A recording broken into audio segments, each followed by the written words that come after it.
할렐루야. 오늘 예배 드리시는 여러분을 주님의 이름으로 환영합니다. 오늘 예배 가운데 하나님의 크신 은혜가 여러분과 함께 하시기를 바랍니다. 오늘은 역시 온라인 예배로 드리고 있는데요.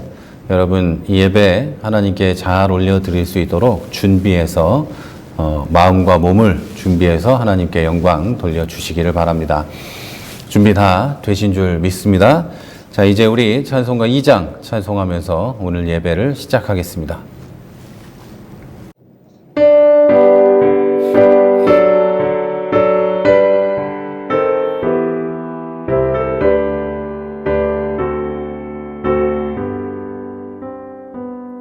찬양 성부 성자 성령 성삼위일체계 영원 무궁하기까지 영광을 돌리세 영광을 돌리세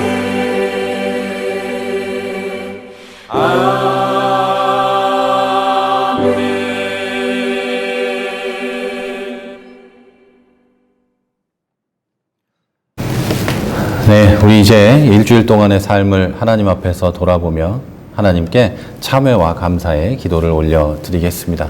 다 같이 기도하겠습니다. 은혜로우신 하나님 감사합니다. 일주일 동안 우리를 지켜주시고 보호하여 주시니 감사합니다. 나와 동행하신 것도 감사합니다. 그러나 하나님 앞에서 온전하지 못했던 나의 죄들을 고백합니다. 하나님의 자녀로서 바르지 못하며 한 명의 사람으로서 바르지 못하며 또 한 명의 이웃으로서 온전하지 못했던 것을 고백하오니 깨끗게 하여 주시옵소서. 내가 하나님 앞에서 온전하지 못했던 것을 내려놓자 주님 나를 깨끗하게 하여 주시고 새롭게 하사 이 드리는 예배가 주님 받으실 만한 것 되게 하여 주옵소서. 나의 머리부터 발끝까지 죄악을 도말하여 주시고 온전히 주님의 의의 옷을 입히셔서 바르게 드리는 예배가 되게 하여 주시옵소서. 하나님 성령으로 함께 하여 주셔서 우리가 죄악을 고백할 때 깨끗게 하여 주시옵소서. 또 하나님 감사와 찬양과 영광을 돌립니다. 나를 살아있게 하시고 이 어렵고 험한 시절에 내가 또 일하게 하시고 또 사람들 앞에서 인정과 존경도 받게 하시고 또 내가 사람들을 사랑할 수 있게 하심을 감사합니다. 하나님이 어려운 시기에도 나에게 함께 하여 주심으로 우리 가족이 평안하게 하시고 내가 건강하게 하시는 것도 감사합니다. 또 하나님 코로나19 상황 속에서도 내가 그 질병에 걸리지 않게 하시고 내 주변이 안전하게 하신 것도 감사합니다. 무엇보다 감사한 것은 이 시간에 예배하게 하신 것을 감사합니다. 오늘 예배를 받아 주시옵소서. 나를 깨끗하게 하시고 나의 감사와 찬양을 받아 주옵소서. 감사합니다. 예수님 이름으로 기도했습니다. 아멘. 아멘. 우리의 감사와 찬양과 영광을 받으시며 또 우리의 참회를 받아주셔서 우리를 깨끗하게 하실 줄로 믿습니다. 아멘. 네, 우리 이제 하나님 앞에 주님께서 가르쳐 주신 기도, 주기도문으로 기도하도록 하겠습니다. 다 같이 주기도문으로 기도합니다. 하늘에 계신 우리 아버지여, 이름이 거룩히 여김을 받으시오며 나라에 임하옵시며 뜻이 하늘에서 이룬 것 같이 땅에서도 이루어지이다. 오늘날 우리에게 일용할 양식을 주옵시고 우리가 우리에게 죄 지은 자를 사하여 준 것 같이 우리 죄를 사하여 주옵시고 우리를 시험에 들게 하지 마옵시고 다만 악에서 구하옵소서. 나라와 권세와 영광이 아버지께 영원히 있사옵나이다. 아멘. 아멘. 네, 우리 이제 성도의 교제 시간입니다. 우리 오랫동안 만나지 못하고 있지만 우리 서로를 생각하면서 성도의 교제 하도록 하겠습니다. 우리 너는 시냇가에 심은 나무라 찬양하면서 서로 축복합니다.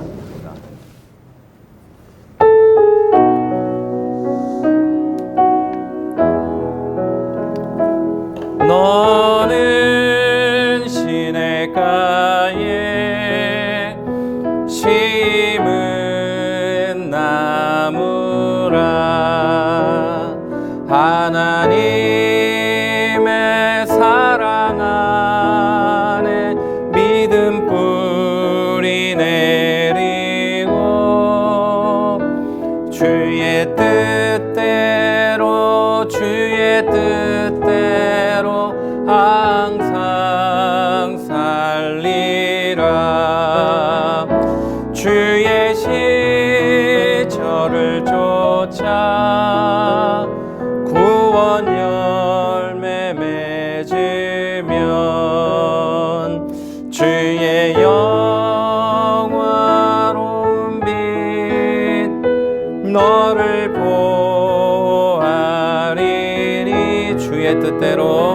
주의 뜻대로 주의 뜻대로 항상 살리라.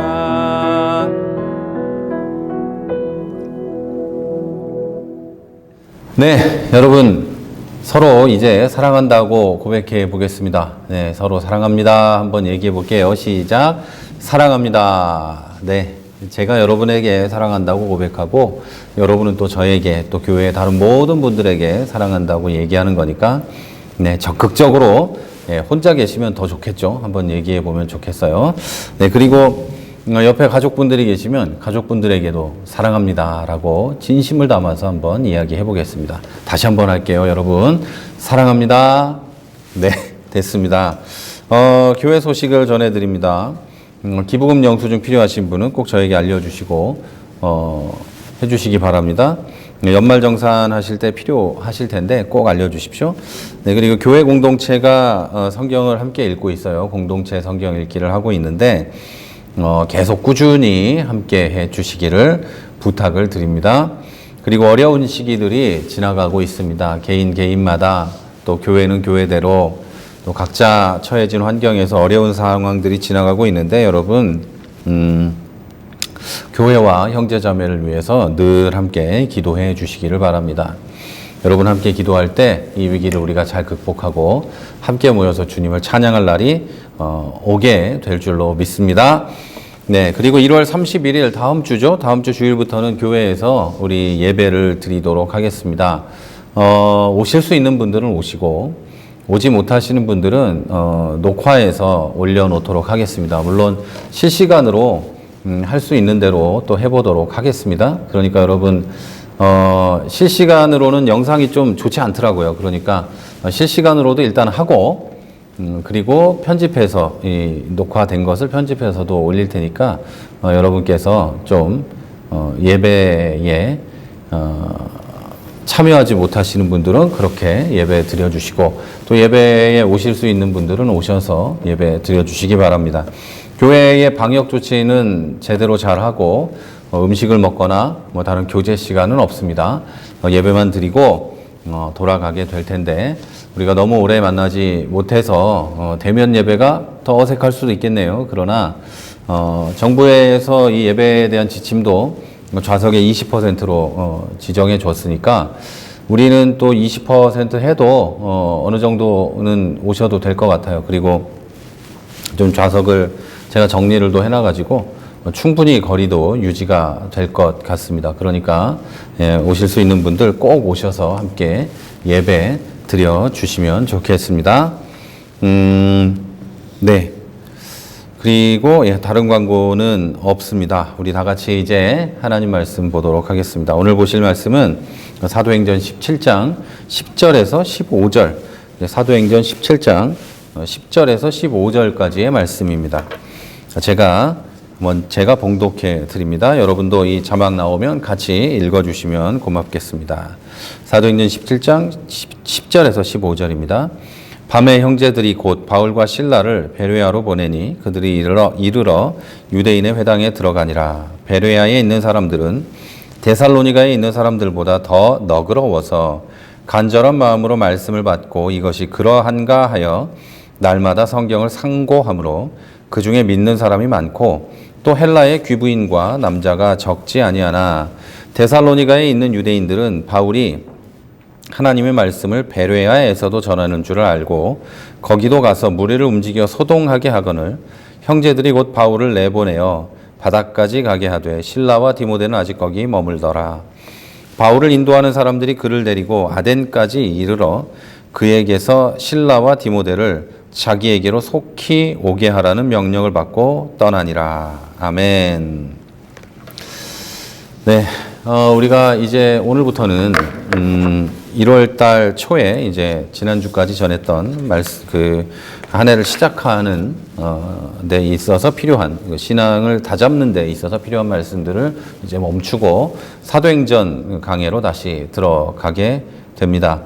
오늘은 사도행전 강해가 70번째입니다. 70번째인데 여러분 이 사도행전을 같이 보면서 우리의 신앙도 성장해 가고 우리 교회도 조금씩 성령으로 채워져 가고 또 복음 전하는 교회가 되기를 바랍니다. 또 그렇게 될 줄로 믿습니다.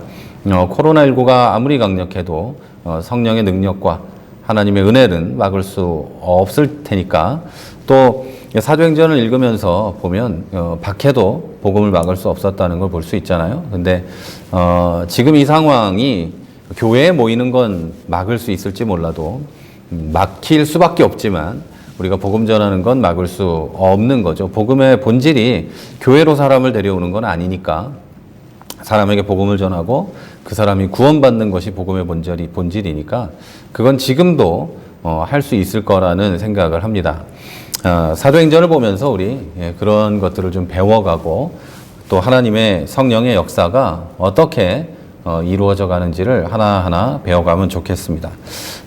그렇게 사도행전을 처음에 시작했고 오늘까지 70번째 되는 시간이죠. 앞으로 20여 번 남아 있습니다. 그동안에 또 우리 세상이 어떻게 변하고 상황이 어떻게 변할지 모르지만 우리는 그동안에 말씀을 잘 배우고 익히고 또 복음 전하는 그런 성도 교회가 되기를 바랍니다. 네. 코로나19가 계속되던 지난해부터 올해까지 많은 뉴스들이 저를 놀라게 했습니다. 그 중에 많이 저를 놀라게 한 뉴스들은 아동학대에 관한 것들입니다. 여러분도 당연히 아시겠지만 우리 집에도 어린 아기가 하나 있고 올해 6살 됐는데 딸이 하나 있고 또 그러다 보니까 아이들에 대한 문제에 조금 더 관심을 갖게 되고 그런 뉴스들을 계속해서 옛날 같으면 이렇게 지나갔을 만한 뉴스들 아주 작은 것들까지도 이렇게 보이게 되더라고요. 네, 그 중에 작은 것들 사건들도 있었지만 큰 것들도 있었죠. 얼마 전에 세상에 불거졌던 정인이 사건도 있었고 또 부모가 학대하려는 의도가 있었는지 없었는지 모르겠지만 아이가 혼자 밖에 돌아다니게 되었던 사건도 있었고 3살짜리 아이가 그런 적도 있었고 배가 고프다며 그런 적도 있었고 또 뉴스에 나오지 않은 여러 가지 사건들이 지나가듯이 있었더라고요. 그렇게 뉴스에 크게 나오지 않았던 사건들이 지나가면서 이렇게 많이 있었습니다. 제가 설교를 준비하면서도 여러 가지를 찾아봤는데 있었어요. 우리는 잘 관심이 없었던지 아니면 잘 몰랐던지 했지만 그런 것들이 쭉 있었고 특별히 코로나19 상황에서 아이들을 집에서 보육하고 하다 보니까 그런 일들이 많이 있었습니다. 물론 어린이집이나 이런 데서 아이들을 학대하고 했던 것도 많이 있었죠. 애들이 말을 제대로 못하고 의사표현을 정확하게 하지 못하니까 나쁜 어른들이 아이들을 학대하고도 뻔뻔하게 훈육이었다고 하는 경우들도 많이 있었습니다. 그 중에 더 충격을 주었던 건 그런 것들이 100이면 100은 아니지만 100 중에 몇 % 정도는 기독교인들이 저지른 사건이었다는 거죠. 정인이 사건만 해도 여러분 다 아시겠지만 양부모가 다 목사님 아들, 딸입니다. 그리고 기독교인들 중에 사실인지는 모르겠지만 기독교인들 중에 그 부모를 선처해달라고 탄원서를 보내는 사람도 있다고 해요. 제정신은 아닌 것 같은데 어쨌든 탄원서를 보내는 사람도 있고 그래요. 그런 사건을 저지르는 사람들 중에 기독교인들이 꽤 있더라라는 얘기를 저는 하고 있는 겁니다. 그리고 또 모 교회에서는 물론 이단으로 정죄됐지만 목사가 아이들을 데려다가 키우면서 데리고 있으면서 감금 이런 식으로 해서 성착취를 했던 사건도 계속해서 뉴스에 나오고 있습니다. 물론 정통 기독교는 아니지만 사람들이 바라볼 땐 그냥 기독교인인 거죠. 그리고 뉴스에 나오지 않는 사건들이 정말 많이 있거든요. 이 시간에 제가 이 자리에서 설교 시간에 입에 담기 어려운 짓들을 많은 사람들이 저질러 왔습니다.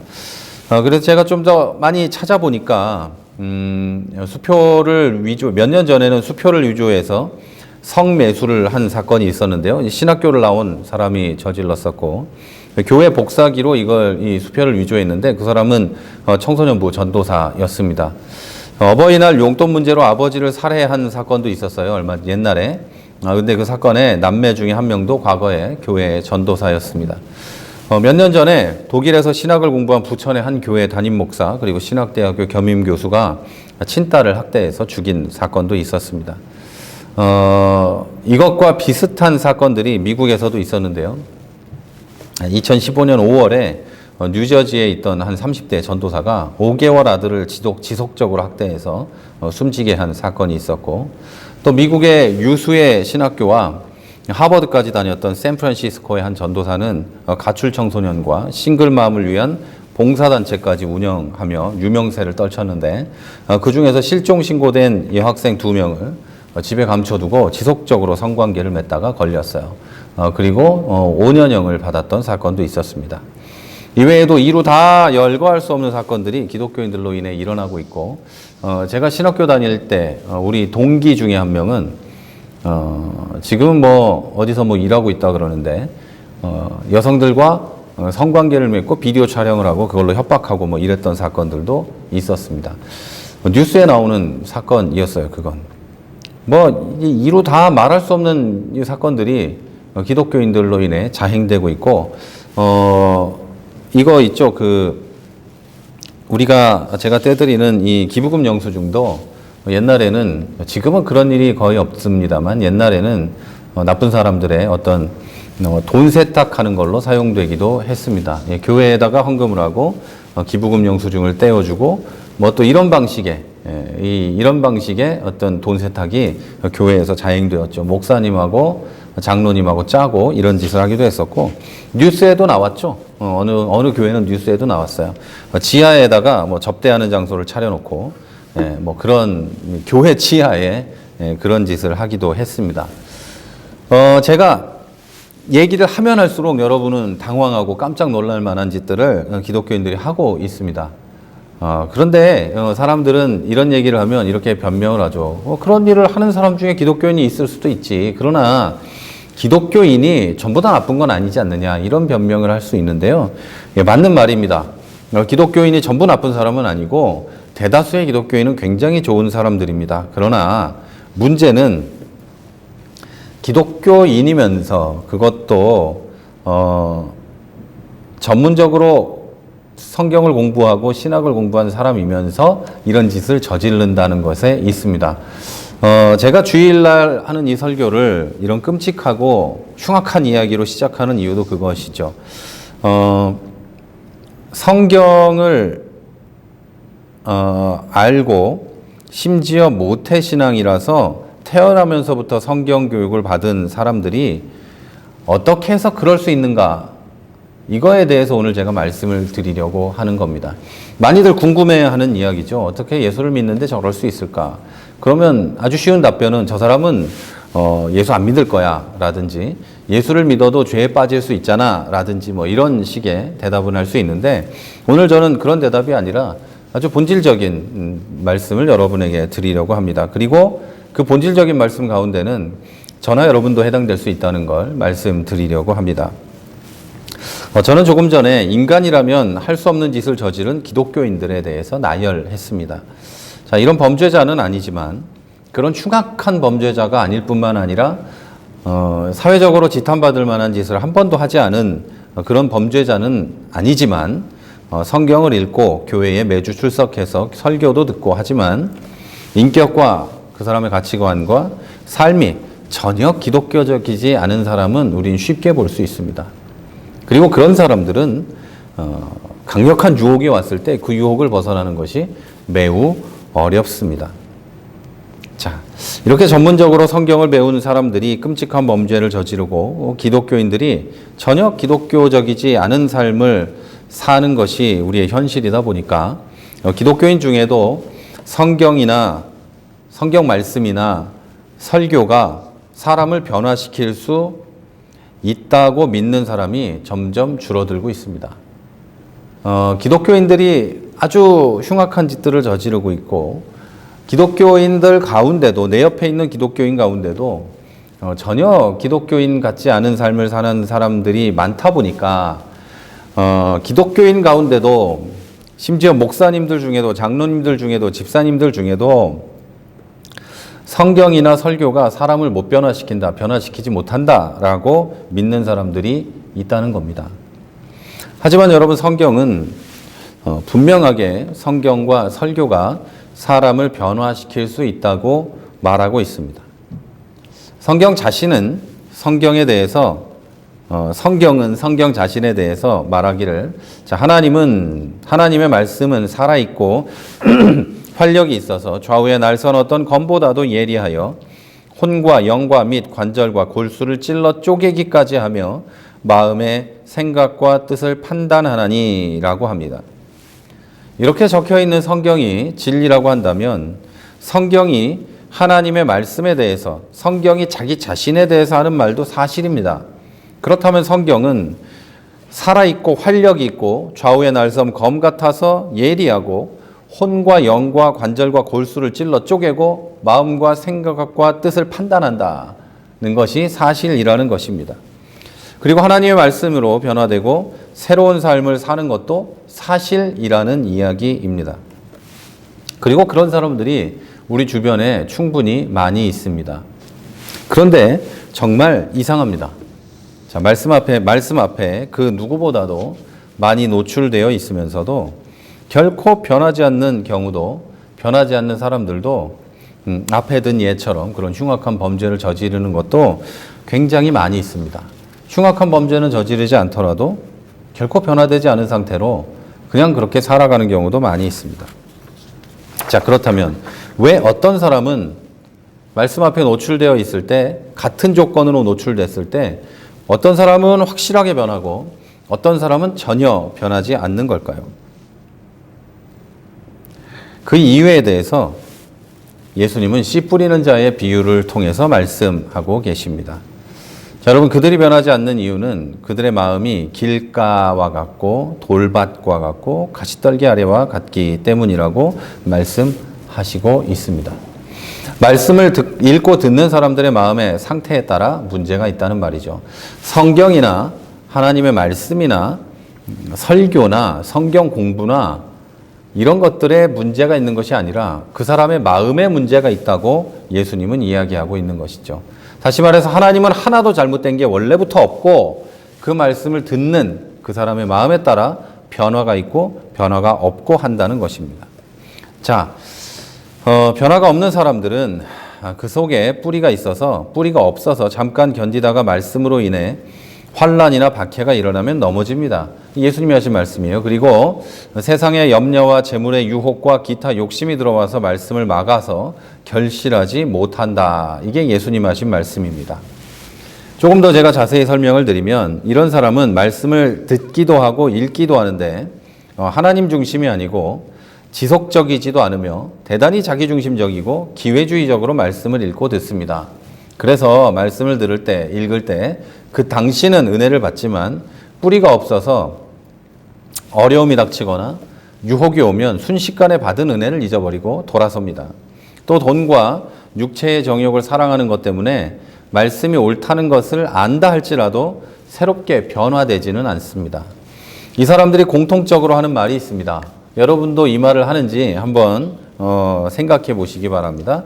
공통적으로 이런 말을 해요. 말씀이 그렇다는 것은 알겠습니다. 그러나 지금 나는 재물과 명예와 기타 등등 여러 가지 해결할 것들이 너무 많습니다. 저는 결혼도 해야 되고요. 소도 키워야 되고요. 밭에 가서 농사도 지어야 되고요. 뭐도 해야 되고요. 친구도 만나야 되고요. 뭐도 해야 되고 다 해야 돼요. 그 말씀이 옳다는 건 내가 알겠다니까요. 그게 나쁘다는 거 아니에요. 하지만 나는 지금 바빠요.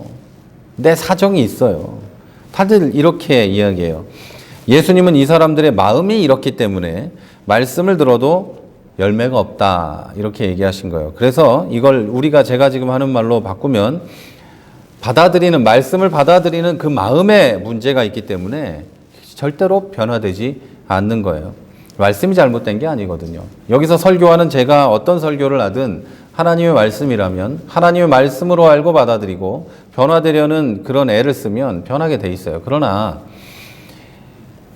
이 자리에 세상에서 제일 유명한 설교자가 와서 설교를 해도 변하려는 마음이 없는 사람은 절대 변하지 않습니다. 그리고 들을 때는 은혜를 받죠. 그래요. 옳은 말씀이에요. 이러지만 변화되지는 않는다는 것이죠. 자, 이런 사람들이 바로 오늘 본문에 등장하는 저 멀리 데살로니가에서 베레아까지 달려온 유대인들입니다.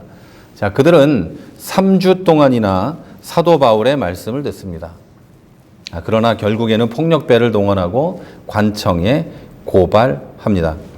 게다가 바울과 실라가 베레아로 떠나서 복음을 전한다는 소식을 듣자 81km를 달려옵니다. 81km면 요즘이면 뭐 차로 1시간, 2시간이면 가는 길이지만 그 당시에는 이틀이나 걸리는 길이에요. 가는데 이틀 걸린다는 거예요. 아주 빨리 가도. 그런데 81km나 달려가서 그 동네 사람을 선동하고 시끄럽게 만듭니다. 이 유대인들에게는 자기 생업을 멈추고 이틀씩이나 걸리는 길을 달려가서 바울의 복음 전도를 방해할 만한 이유가 있었을 겁니다. 그리고 그 이유는 그들의 마음에 있고 그들의 마음 밭에 있었습니다. 자, 그들이 3주 동안이나 회당에서 바울의 말씀을 들었던 걸로 봐서는 그들이 처음부터 복음을 거부한 것은 아닌 걸로 보입니다. 3주 동안 잘 들었어요.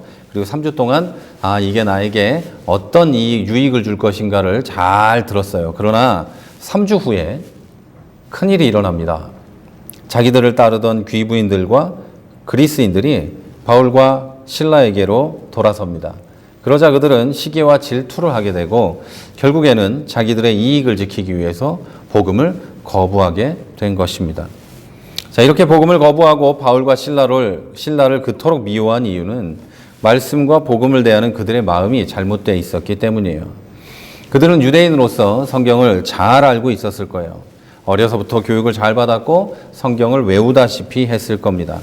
바울이 전하는 복음도 누구보다 잘 이해했을 거예요. 그곳에 있던 귀부인이나 그리스 사람보다 이 유대인들은 바울이 전하는 복음에 대해, 바울이 전하는 복음의 핵심에 대해서 정확하게 잘 이해했을 겁니다. 그러나 그들은 자기중심적이고 기회주의적으로 복음을 들었어요. 이 복음이 나에게 어떻게 유익을 줄 것인가? 이 복음을 받아들였을 때 내 삶은 어떻게 될 것인가? 이렇게 생각하면서 복음을 들었다는 거예요. 자기중심적이고 기회주의적으로 들었다는 거죠. 자, 그들이 복음을 받아들이는 기준은 복음이 나의 육체의 정욕에 유익한 것인가? 그리고 이 복음을 선택함으로 내가 무엇을 잃어버리고 무엇을 얻을 것인가 였습니다. 그러니까 당연히 이런 결론이 나올 수밖에 없었죠. 내가 복음을 받아들이면 내가 저 귀부인들과 그리스인들을 잃게 되는 거예요. 그동안에 가지고 있던 유익, 그동안에 대접받았던 유익, 이 모든 걸 잃어버리게 되는 거예요. 그 유익이 바울과 실라에게 넘어가게 되는 거죠. 그러니까 이런 결론이 나올 수밖에 없었던 것이죠. 그래서 이들은 이런 생각을 하는 거예요. 성경이 그렇게 말하는 것은 알겠다. 그러나 예수를 믿기에는 내가 지켜야 될 것들이 너무나 많다. 다음에 생각해보자. 지금은 내 걸 지키는데 집중하겠다. 이렇게 되는 거죠. 이런 식의 생각이 바로 성경을 알고 전문적으로 배운다고 해도 일부의 사람들은 결코 변하지 않는 이유입니다.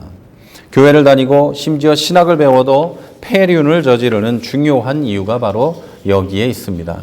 복음을 들을 때 하나님은 무조건 나를 도와줄 거야. 하나님을 믿으면 내가 얼마나 잘 될 거야. 이런 식으로 듣고 배우기 때문에 내 삶의 변화와 내 가치관의 변화는 결코 일어나지 않는다는 것입니다. 죄송합니다. 자, 그런데 사도행전의 저자 누가는 데살로니가와 베레아의 유대인들을 비교 평가하고 있습니다.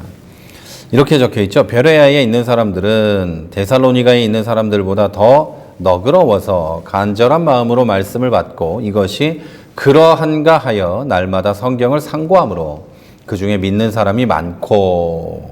아멘. 자, 누가는 데살로니가의 유대인과 베레아의 유대인의 차이가 너그러움이라고 설명합니다. 헬라어의 이 단어는 원래 도량이 넓고 공정하며 사려가 깊은 사람에게 사용되는 단어였습니다. 자, 그들은 원래 회당에 가르치러 온 사람들을 대할 때 이 마음으로 대했습니다.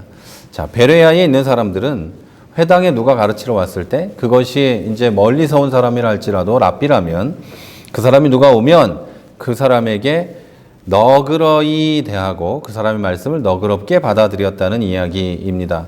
그래서 그들은 바울도 예외 없이 그렇게 대했을 거예요. 또한 늘 그랬듯이 간절하게 말씀을 받고 성경을 상고했고 결국 바울의 말과 성경의 진리가 일치한다는 것을 알았고 바울의 복음을 믿게 된 것입니다. 이 마음이 바로 예수님의 비유에 나오는 좋은 밭이에요. 자, 기독교인이라면 모두 이런 마음이 되고 싶을 텐데 베레아 사람들의 마음보다는 데살로니가 유대인들의 마음을 가진 사람들이 많이 있습니다. 안타까운 거죠. 자, 그러면 어떻게 이런 좋은 마음을 가진 사람들이 될까요?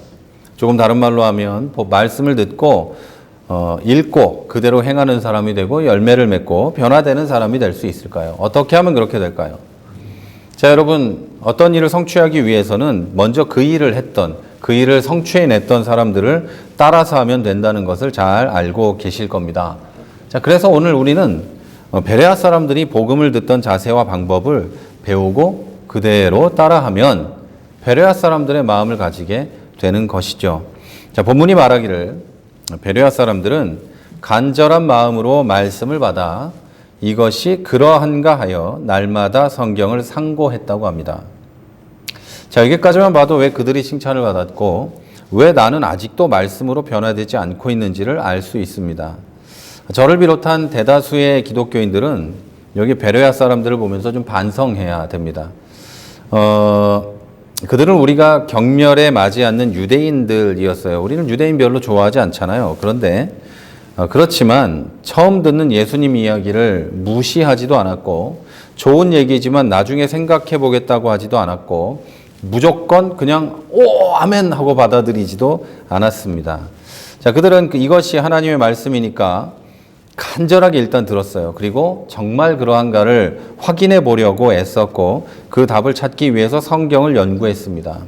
그리고 우리도 그렇게 하지 않으면 결탄코 진정한 신앙인의 삶을 사는 것이 어렵습니다. 변화되는 것이 어렵습니다. 자, 여러분, 그래서 우리가 지금 공동체 성경 읽기를 하는 거예요. 한 번이라도 성경을 완독하라고, 두 번이라도 성경을 완독하시라고 공동체 성경 읽기를 하는 거고, 그 공동체 성경 읽기를 통해서 성경의 기본적인 틀을 가질 수 있게 하려고 이 공동체 성경 읽기를 하고 있는 겁니다. 자, 여러분, 성경을 읽지 않으면 말씀을 잘못 들을 수가 있어요. 내가 성경에 대해서 완전히 이해하지 못하면, 성경을 잘못 알고 있으면, 성경을 모르면 앞에서 설교하는 사람이 죄송합니다. 앞에서 설교하는 사람이 잘못 말했을 때 그것을 그냥 받아들이게 돼요. 또는 바른 말을 해도 안 받아들이게 돼요. 그래서 성경을 읽어야 하는 거고, 그래서 성경을 읽으면서 이 말씀이 맞는지 틀리는지 어떻게 된 건지를 확인할 수 있는 지식을 그리고 능력을 가져야 하는 거예요. 그래야 진정한 신앙인의 삶을 살아갈 수가 있는 거죠. 하지만 다수의 기독교인들은 설교를 들을 때, 성경을 읽을 때 참 안타깝게도 전혀 간절하지가 않습니다. 베레아 사람들의 첫 번째는 간절하게 하나님 말씀을 들었어요. 그런데 그렇지 않다는 거예요. 이게 하나님의 말씀이라는 생각도 별로 안 해요. 목사가 하는 얘기구나 그냥 이렇게 생각해요. 성경은 그냥 뭐 종이는 하얗고 글씨는 까맣구나 이렇게 하고 들어요. 읽어요. 그러니까 아무런 변화가 일어나지 않는 거예요. 설교는 그냥 예배의 한 부분으로 알고서 지나가고 성경 읽기는 연례 행사로 그냥 하는 것뿐이에요. 1년에 한 번 읽으면 좋다니까 한번 읽어보려고 하는 거예요.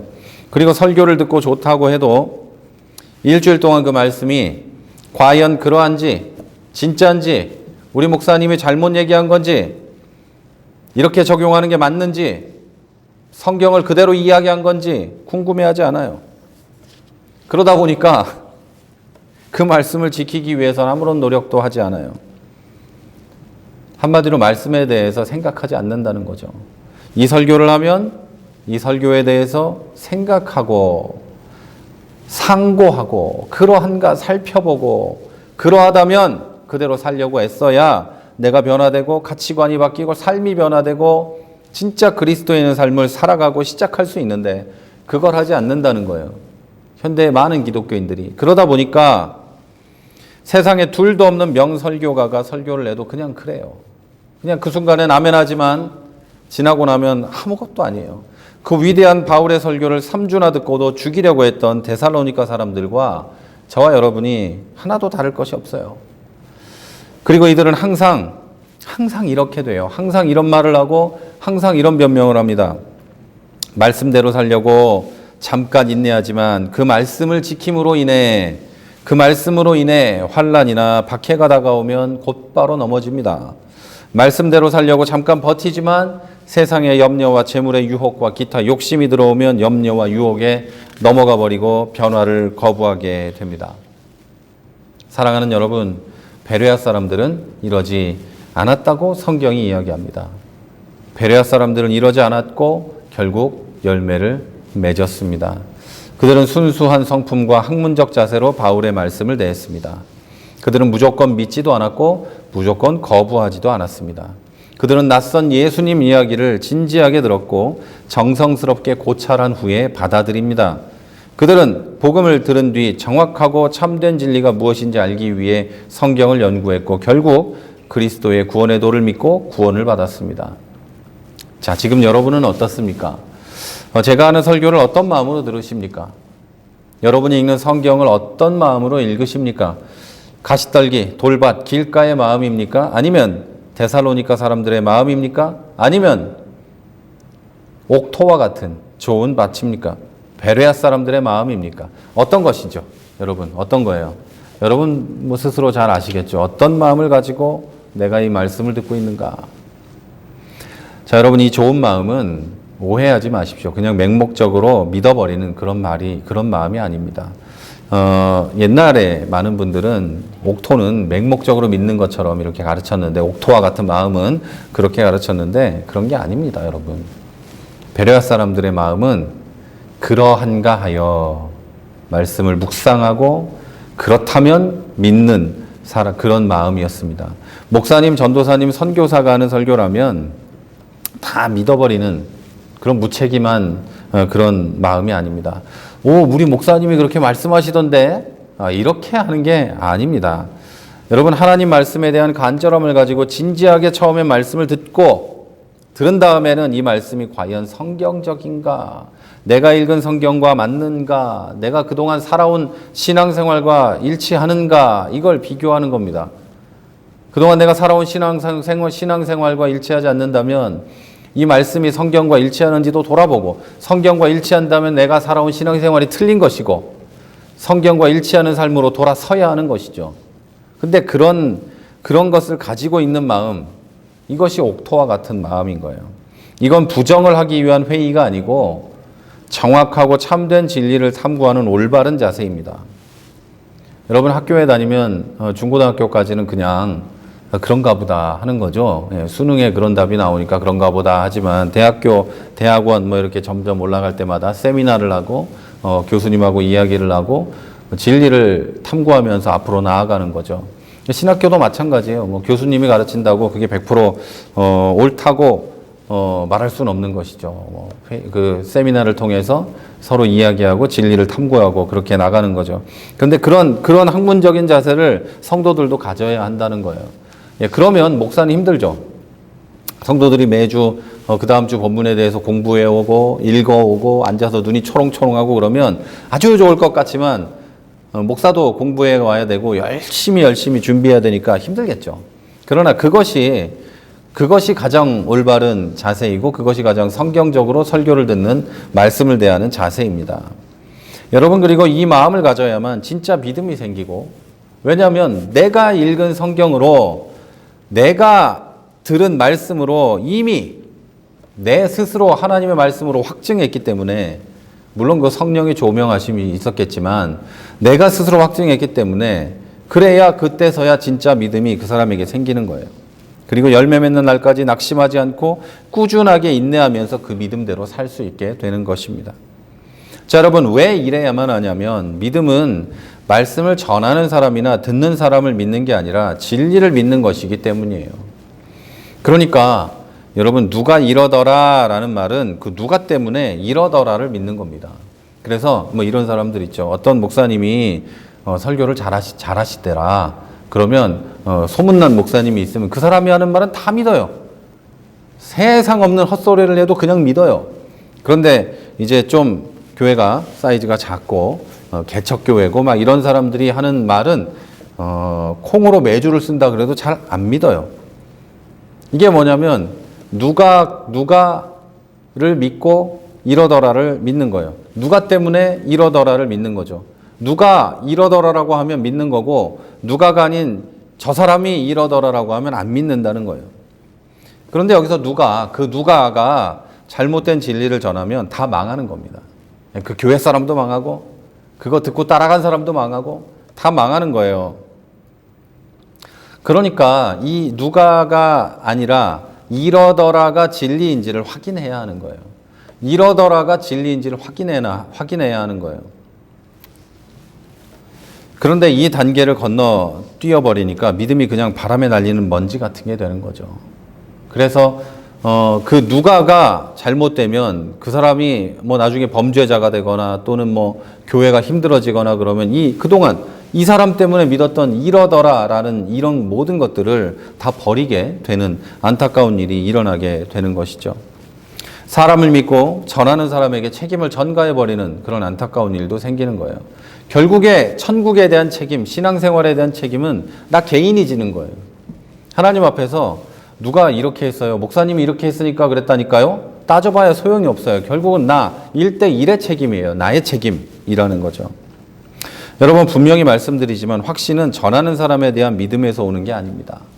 물론 전하는 사람이 믿음을 줄 만큼 실력도 있고 믿음을 줄 만한 어떤 그런 인격과 뭐가 있어야 되겠죠.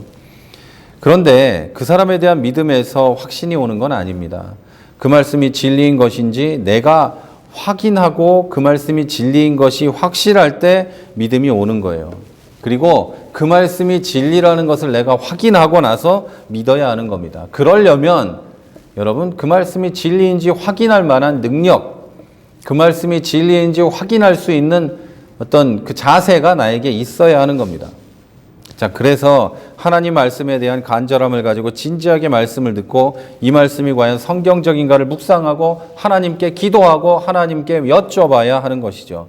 이게 없으면 신앙이 바람에 날리는 것 같아요.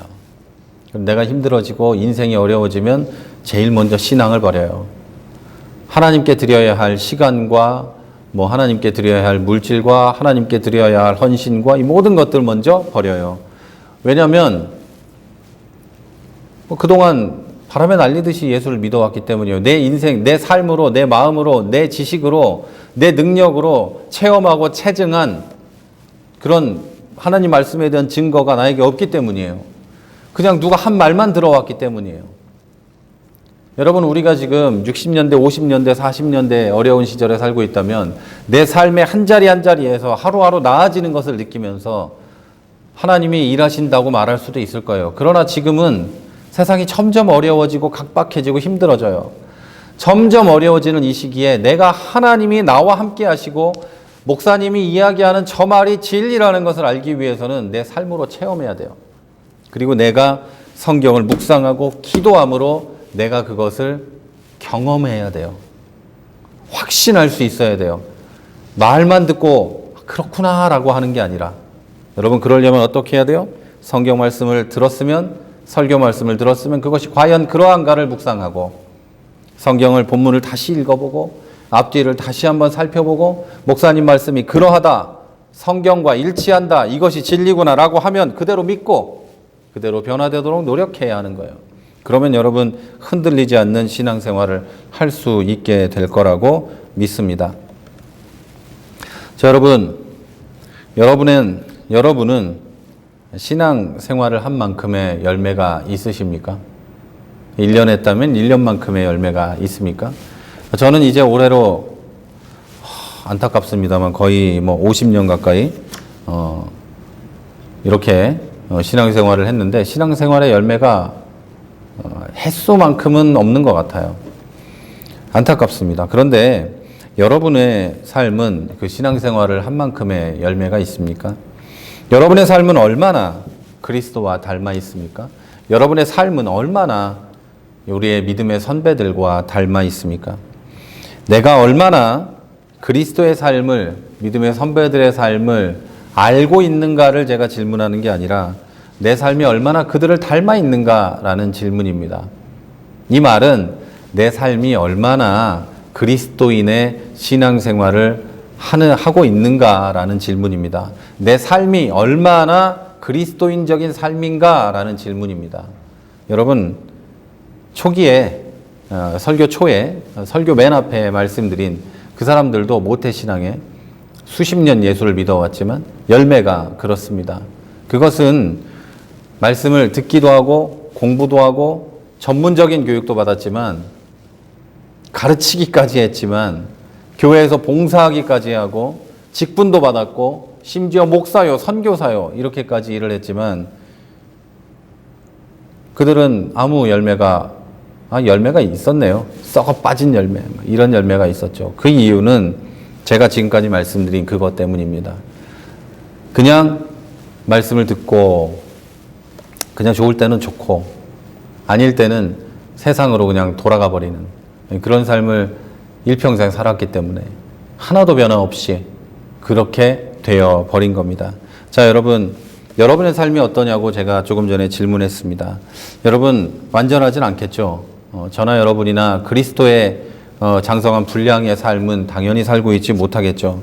그러나 여러분, 우리 물론 부족하지만 어제보다 조금 나아지고 있습니까? 어제보다 조금 열매를 맺어가고 어제보다 조금 더 그리스도인의 삶을 살아가고 있습니까?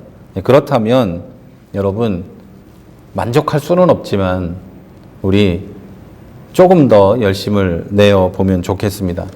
또는 제가 지금까지 말씀드린 그런 좋지 않은 자세로 말씀을 듣고 성경을 읽고 살아왔다면 이제부터는 변화되어서 과연 그러한가 상고하고 먼저 하나님 말씀을 간절히 듣고 과연 그러한가 상고해보고 묵상해보고 그러하다면 그렇게 살아가는 그런 여러분이 되시기를 주님의 이름으로 부탁을 드립니다. 자, 여러분, 이제 다가오는 한 주 오늘부터 그리고 하나님께서 부르시는 그날까지 베레아 사람들의 마음을 갖게 되시기를 바랍니다. 진지하고 간절하게 하나님 말씀을 듣고 그리고 과연 그러한가를 묵상하고 기도하며 또 그러하다면 그렇게 살아가시는 여러분들이 되시기를 바랍니다. 진지하게 간절하게 말씀을 대하고 열매가 내 삶에서 맺혀지기를 하나님 앞에 구하시는 여러분이 되시기를 바랍니다. 자, 이제 그래서 복음과 말씀의 열매를 맺게 되고 그리스도의 산 증인이 되는 저와 여러분 그리고 우리 교회가 되기를 주 예수 그리스도의 이름으로 축원합니다. 우리 이제 한번 기도하겠습니다. 우리 기도하실 때 내가 하나님 말씀을 듣고 읽고 묵상할 때 그냥 맹목적으로 그냥 받아들이는 것이 아니라 또는 맹목적으로 거부하는 것이 아니라 이것이 과연 그러한가를 고민하고 생각하고 또 생각하고 고민하고 기도하면서 그것이 하나님 말씀이라는 것에 확신에 들었다면 그대로 행동할 수 있는, 그대로 믿음으로 살아갈 수 있는 그리스도인 되게 해달라고 기도합시다. 그래서 내 삶이 베레아 사람들과 같이 하나님 말씀대로 살아가고 열매를 맺어가는 그런 삶이 될 수 있도록 우리 함께 기도하도록 하겠습니다. 다 같이 기도합니다. 하나님 은혜 감사합니다. 하나님, 오늘도 주님 말씀을 들었습니다. 내가 주님 말씀대로 살게 하여 주시옵소서. 이제 하나님, 내가 오늘 말씀 들은 것부터 이 말씀이 과연 그러한가 상고해보게 하시고 기도해보게 하시고 그렇다면 이것이 하나님 말씀이 확실하다면 그대로 살게 하여 주시옵소서. 주님의 말씀을 받아들이는 좋은 가치 되게 해주시고 옥토가 되게 하여 주옵소서. 맹목적으로 받아들이고 그냥 믿어버리고 그냥 잊어버리는 그런 삶이 아니라 내 마음속으로 그것이 확신이 들 수 있을 때까지 하나님 상고하고 기도하며 받아들이는 우리들이 되게 하여 주시옵소서. 그래서 그것이 확실하다면 내 삶을 던질 수 있을 만한 주님의 종들이 될 수 있도록 또한 역사하여 주시옵소서. 하나님, 주의 자녀들 한 명 한 명이 주님 안에서 온전한 말씀으로 받아들이는 주의 자녀들이 되게 하시고, 또한 하나님 말씀을 사모하게 하여 주옵소서. 간절하게 주의 말씀을 읽고 들으며 하나님 일주일 살아가는 주의 자녀들 되게 하여 주시옵소서. 하나님 말씀을 읽고 들으며 알아서 말씀을 정확히 판단하고 주님 앞에 서서 세상 앞에 서서 이 험한 세상을 살아가는 주의 자녀들 되게 하여 주시옵소서. 우리 교회 그렇게 되게 하여 주시옵소서. 감사합니다. 우리 주 예수님으로 기도합니다. 우리 이제 공동 기도의 제목을 놓고 기도합니다. 여러분 지금 이 시간은 공동지 기도의 제목을 놓고 기도하고, 또 예배가 끝난 후에는 여러분 기도의 제목을 놓고 조금 더 기도하는 시간을 가지시기를 바랍니다. 우리 다 같이 공동 기도의 제목 주보에 있죠? 우리 교회가 새해에도 예수님만 섬기는 교회 되게 해달라고 기도하시고, 또 코로나19가 빨리 끝나서 함께 모여서 다 같이 하나님 찬양하는 우리 될 수 있도록 기도해 주시고, 또 우리나라와 민족 그리고 인류를 위해서도 우리 함께 기도해 주시기를 바랍니다. 다 같이 기도하고 제가 기도함으로 오늘 예배 마칩니다. 기도하겠습니다. 하나님 감사합니다. 우리 새로운 한 해를 시작하고 벌써 4주째가 되었습니다. 하나님 올 한 해에도 우리 교회가 예수님만 섬기는 교회가 되게 하여 주시옵소서. 차별 없이 주님의 사랑을 나누고 섬기는 교회가 되고, 온라인으로 드리는 이 오늘 예배가 하나님 받으시는 귀한 예배가 되게 하여 주시옵소서. 수요일 기도회가 응답 있는 기도회가 되게 하시고, 하나님 기도를 들으시고 응답하시는 귀한 시간이 되게 하여 주옵소서. 그래서 기도하는 모든 사람이 하나님의 은혜를 경험하고 체험하는 시간이 되게 하여 주옵소서. 또한 하나님이 어려운 시기에 모든 성도가 깨어서 근신하며 모든 어려움을 이기게 하여 주시옵소서. 코로나19 때문에 고통받는 많은 자들이 있습니다. 하나님 기억해 주시고 빨리 속히 낫게 하여 주시고, 하나님 코로나19를 극복할 수 있는 지혜와 은혜를 우리에게 부어 주시옵소서. 치료제와 백신이 특정한 사람과 국가의 전유물이 되지 않고 무기가 되지 않게 하여 주옵소서. 모든 사람에게 서로 사랑하는 인류애가 있어서 모두 공유하는 그런 공동체가 되게 하여 주옵소서. 또 이 나라의 많은 교회들이 고통과 어려움을 당합니다. 문을 닫았고 많은 교회들이 재정적으로 어려움을 겪고 있습니다. 영적으로 어려움을 겪고 있습니다. 하나님 함께 해주시고, 또 이때 그리스도의 몸된 교회인 공동체, 우리 교회 공동체들이 하나가 되어서 더욱 사랑하게 하시고 사회와도 협력하여 그런 역할을 잘 감당하게 하여 주시옵소서. 주께서 오늘 함께 하시면 감사합니다. 예수님 이름으로 기도했습니다. 아멘. 하나님 큰 은혜 감사합니다. 오늘도 우리 하나님 앞에 예배 드렸습니다. 오늘 드린 예배 가운데 주님 함께하여 주시고 성령으로 충만하게 하심을 감사합니다. 하나님 오늘 들은 말씀대로 우리 하나님 말씀을 간절하게 듣고 간절하게 읽게 해주시고, 또 하나님 그것이 과연 그러한가를 생각하게 하시고, 과연 그것이 진리라면 우리가 생명을 다해 지키고 그대로 살아가는 주의 자녀들이 되게 하여 주시옵소서. 그럴 때 우리 삶 속에서 말씀을 통해 일어나는 귀한 역사들을 경험하게 하시고, 그 말씀을 통해 일어나는 하나님의 사랑이 우리에게 체험될 수 있도록, 경험될 수 있도록 주님 역사하여 주옵소서.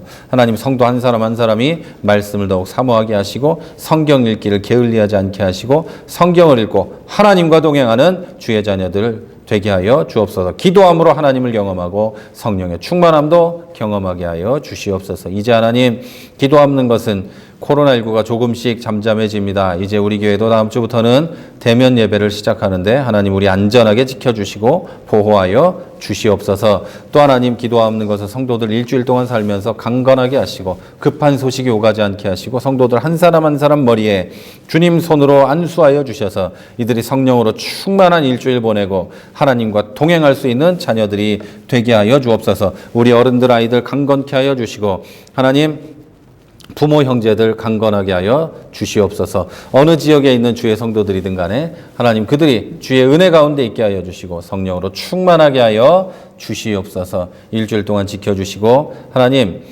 오늘도 주님 앞에 각양의 예물을 드립니다. 예물 쓰이는 곳에 복음이 전해지게 하시고, 예물 드린 모든 성도들에게 하나님 끊임없는 은혜를 부어주셔서 부족함이 없는 삶 살고 많은 사람에게 주의 은혜를 나눌 수 있는 역사를 이들에게 허락하여 주시옵소서. 하나님 일주일 동안 그리고 일평생 동안 이들과 동행하여 주시옵소서. 지금은 우리 주 예수 그리스도의 은혜와 하나님 아버지의 무한하신 사랑하심과 성령의 교통하심이 이제 하나님 말씀을 주야로 묵상하여 그대로 살아가기 원하는 주의 성도들 머리 위에, 이 교회 위에, 우리의 모든 삶의 자리 위에 이제로부터 영원까지 함께 하시기를 간절히 축원하옵나이다. 아멘.